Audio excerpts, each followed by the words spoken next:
Hello అండి అందరికీ. ఈ వీడియోలో మనం వంకాయ టమాటో కర్రీని సింపుల్గా ఏ విధంగా చేయాలో చూద్దాము. ఎటువంటి మసాలాలు యూజ్ చేయకుండా సింపుల్గా చేసేయండి. ముందుగా స్టవ్ ఆన్ చేసుకొని కడాయి పెట్టుకొని ఇందులోకి 2 టేబుల్ స్పూన్ల ఆయిల్ని అయితే యాడ్ చేసుకోవాలి. ఆయిల్ వేడైన తర్వాత ఇందులోకి ఒక ఆనియన్ చిన్న ముక్కలుగా కట్ చేసుకొని ఆయిల్లో వేసుకొని ఫ్రై చేసుకోవాలి. ఈ ఆనియన్ కొంచెం బ్రౌన్ కలర్ వచ్చే వరకు వేయించుకున్న తర్వాత మనం ఇందులోకి ఒక టేబుల్ స్పూన్ అంతా అల్లం వెల్లుల్లి పేస్ట్ను కూడా వేసుకొని దీన్ని కూడా ఫ్రై చేసుకోవాలి. పచ్చివాసన పోయిన తర్వాత ఇందులోకి ఒక టేబుల్ స్పూన్ పసుపుని అయితే యాడ్ చేసుకొని అలాగే కొంచెం కరివేపాకు అదేవిధంగా మనం కట్ చేసి పెట్టుకున్నటువంటి వంకాయ ముక్కల్ని కూడా ఇందులో వేసుకొని ఈ విధంగా మొత్తం కలిసేటట్లుగా కలుపుకోవాలి. ఈ విధంగా ఒకసారి కలుపుకున్న తర్వాత ఇందులోకి మనము 2 టీ స్పూన్స్ అంత సాల్ట్ వేసేసి మళ్ళీ ఒకసారి కలుపుకోవాలి. ఈ విధంగా సాల్ట్ వేయడం వల్ల వంకాయ ముక్కలు అనేవి తొందరగా మగ్గుతాయి.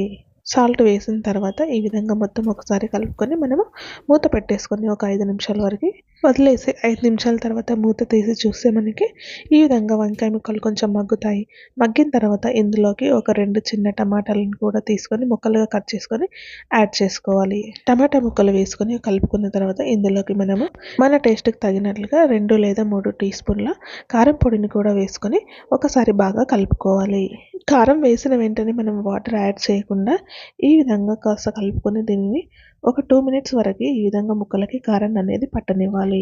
ఈ విధంగా కారం అనేది వంకాయ ముక్కలకి కాస్త పట్టిన తర్వాత ఇందులోకి మనము ఒక హాఫ్ గ్లాస్ వాటర్ అయితే యాడ్ చేసుకోవాలి.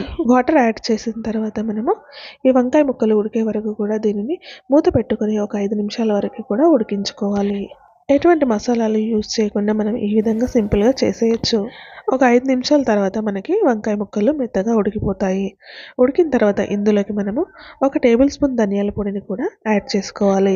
ధనియాల పొడి ఒక్కటే మనం ఇక్కడ యాడ్ చేస్తున్నాము, ఇంకెటువంటి మసాలాలు కూడా యూజ్ చేయట్లేదు. ఈ విధంగా ధనియాల పొడి వేసి కలుపుకున్న తర్వాత చివరిగా ఇందులోకి మనము కొంచెం కొత్తిమీరను కూడా కట్ చేసుకొని వేసుకోవాలి. చివరిగా ఒకసారి సాల్ట్ చెక్ చేసుకొని స్టవ్ ఆఫ్ చేసుకుంటే మనకు వంకాయ టమాటా కర్రీ అనేది రెడీ అయిపోతుంది. ఎటువంటి మసాలాలు యూజ్ చేయకుండా వంకాయ కర్రీని ఈ విధంగా సింపుల్గా చేసేసుకోవచ్చు.